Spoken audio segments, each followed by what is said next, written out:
Hey, what's up guys, Mikas here for the EDM sessions, episode 86, and we continue in this series where we master track we previously compose, arrange and mix in two previous shows. So what's happening is on the first show I actually compose the tracks, I write the melodies, put all the elements together and make about the 2-minute template with it, which you can find for each track on this mastering series of course. And then on the second part I do arrange and mix the track, and on top of it I did put in a couple hours, like literally on every track, to make them really release ready track.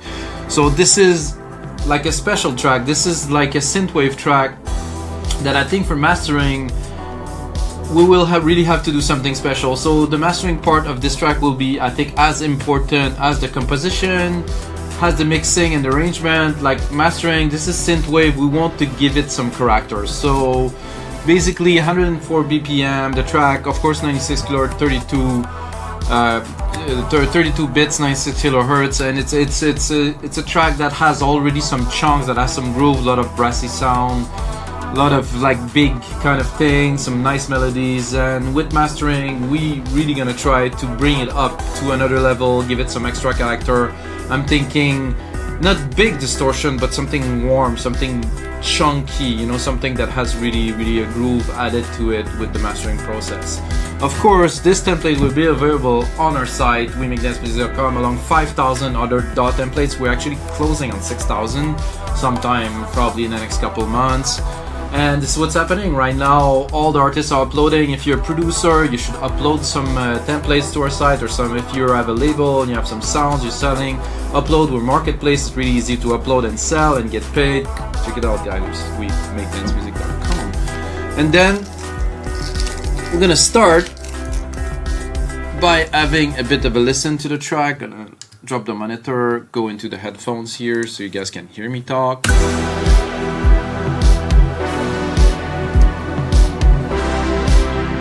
So it is synthwave, but it is breakbeat based. It's not a 4/4.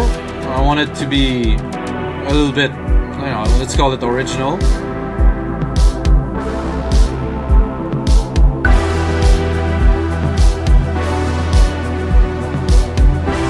I'm gonna forward it a little bit right here. I missed this lead here, so let's listen.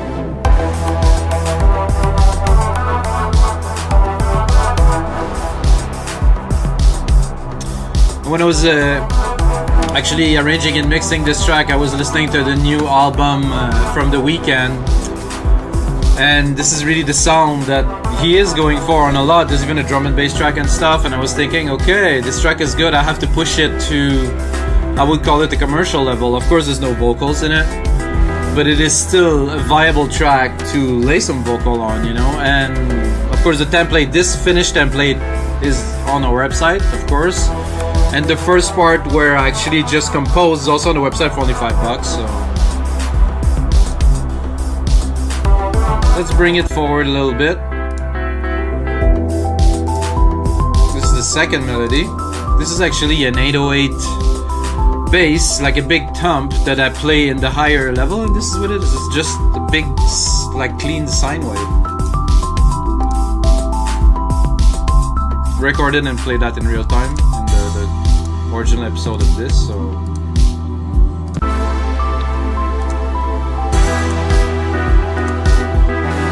alright guys, so this is the track we're gonna work with today.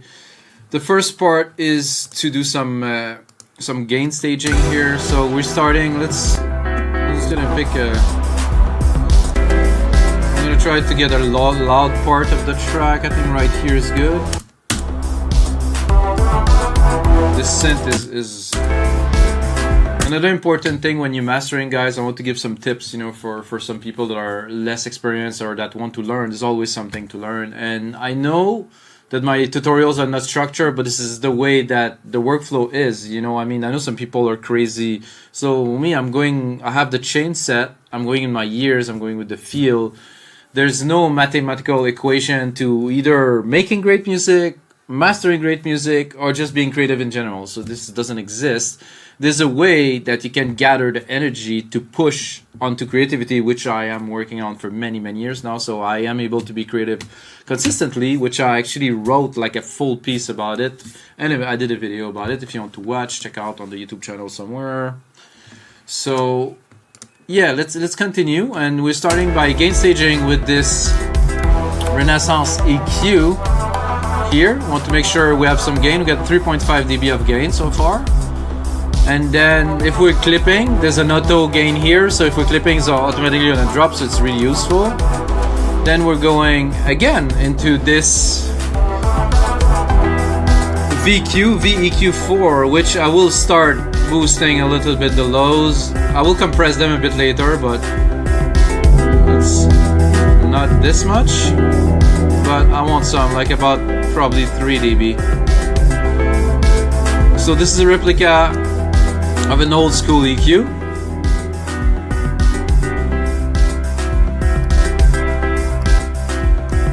So the way it is altering the frequency is completely different than other EQs. So I also use it for phase. A bit loud here.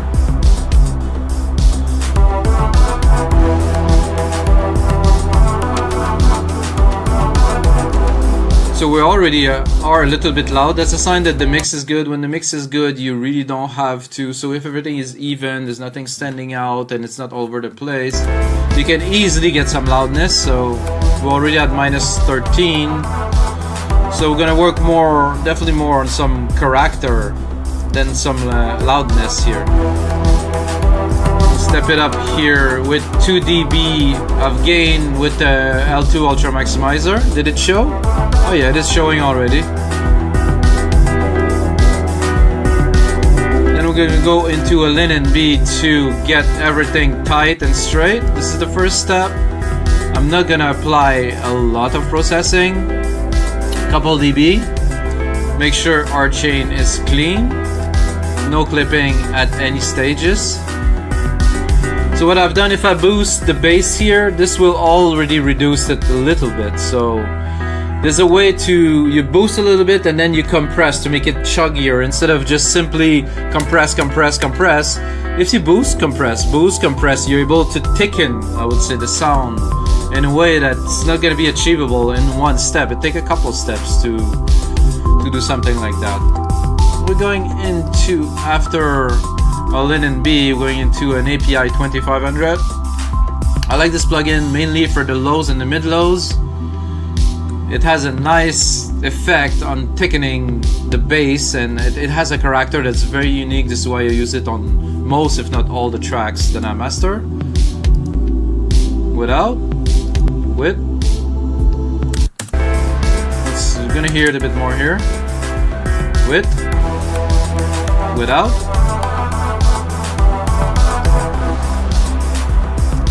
It's somehow this doesn't touch so much of the top end, while the SSL channel main compressor will alter, like the whole track seem to be more glued. This one, more of the low end. This is why we're using it, just to glue. Keep on. The output is good. Then we have the SSLG channel, which I will not use for this track. I don't want a clean sound, I don't want the character of it, so I will move on.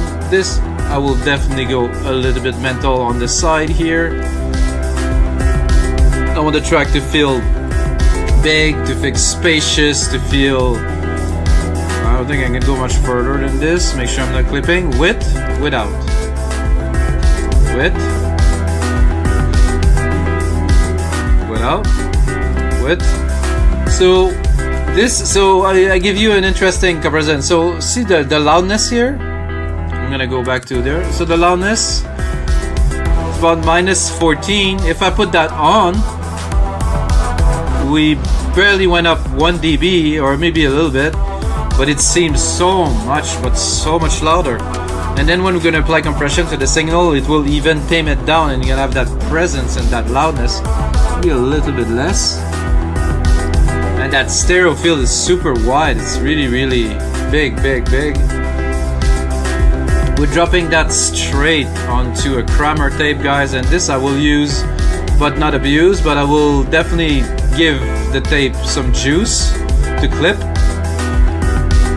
This is intentional. We're going into the red here, so I want the percussion, I want everything to be just vibrant and thick and present, and the way to achieve that is you saturate with the tape.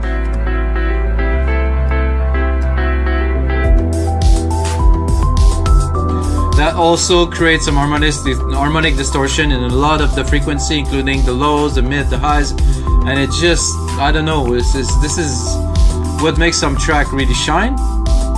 And even knowing that we have this loudness now and this presence already in the track, we still have 13 dB of gain to go. So I want on average around -10, like the other track that I'm mastering for this compilation, EDM session, be out on Beatport. They all go around -10, so I want to keep this, and we're going straight into an SSL comp, which we will use, you know, not abusively, about 4 dB, 3-4 dB of compression.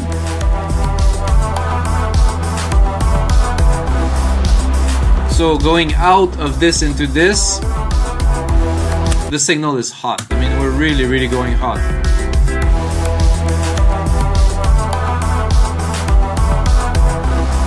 You can hear it's compressed. I mean, there is some chunk into this signal. I like it. Then I'm not sure if I will use this for this particular track. We're gonna give it a try. I don't think it's necessary at this point, but I'm gonna give it a try. This is really to tighten the track, really make all the frequency really nice, harmonious, and they all correlate and stuff. But what we want for this track is just to be chunky, to be big. So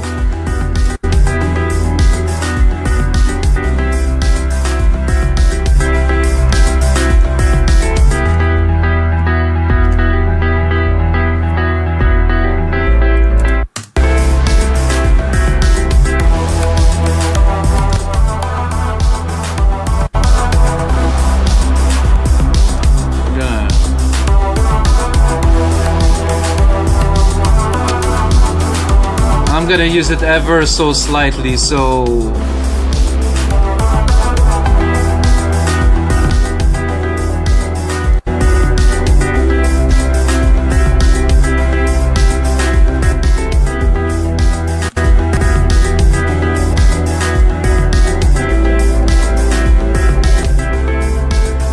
I like it a tiny bit. You can see you got like a dB and a half, 2 dB of compression on there. It's very little. Well, it's not literally compression, but almost. Okay, and then we finish this mastering chain with the granddaddy or the grandmommy, the L316, to have you know, commercially, you know, acceptable loudness, and all the track will have about the same loudness. Like I said, it's about, for our track, about -10. So I don't want to push it too far. I'm gonna bring it up already.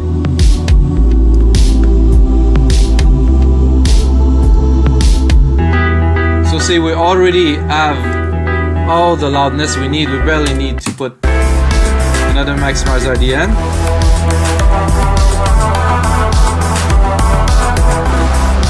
Leave it barely too.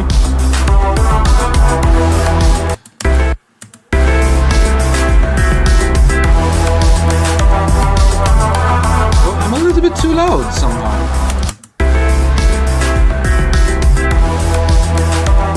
So I was still gonna give it 1 dB, 1 and 1.2, because I like this thickening, what the limiter does to a signal, you know. It's most of the track are like that, and then with the brass is very big, the server field is really there, this piano is sitting well, everything is there, guys. We get the loudness here. I wouldn't do much more, so let's have a listen to this track now that we have all the elements in. And you know, at this point it's a listening session to ensure that everything is okay. We're not clipping anywhere in the signal. We have to run the whole track through the whole program or track or song, call it, through the chain completely. So we're gonna know if we output it, it's not gonna be clipping anywhere in between the plugins. So let's go.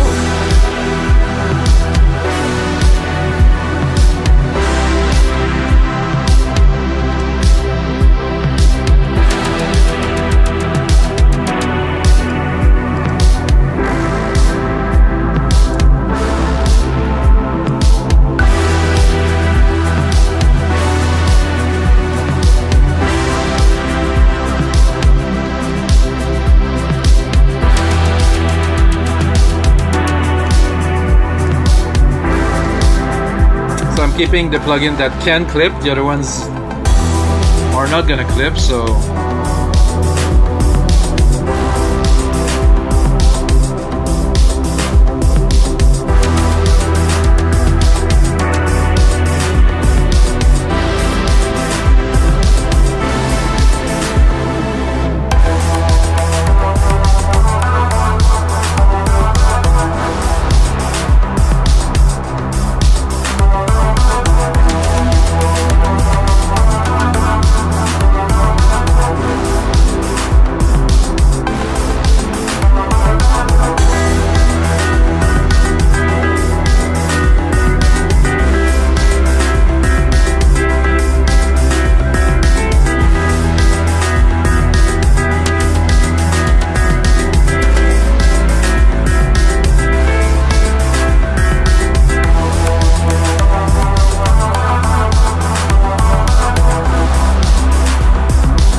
super nice so far.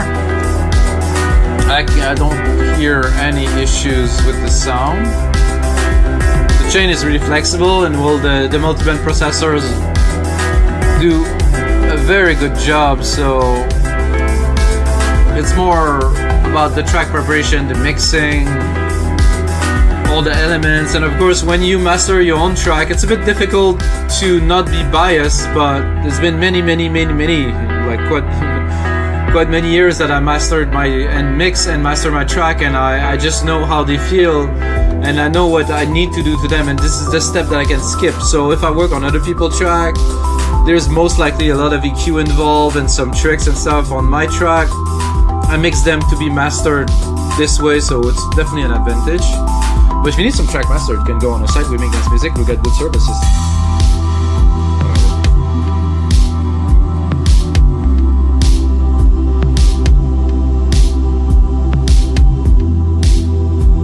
This is floaty. I like it.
Quite a track, guys. I think we did well on this one, and that I see clipping here. And that is it, guys, for episode 86 of the EDM session. Get ready, between episode 90 and 99 I'm preparing something special. And of course, we're gonna celebrate episode 100 with something even more special or bigger. Hopefully, we're gonna get out this summer. Maybe not. Who knows what's gonna happen soon. Keep it up, guys. Be strong, and of course, may the sound be with you guys.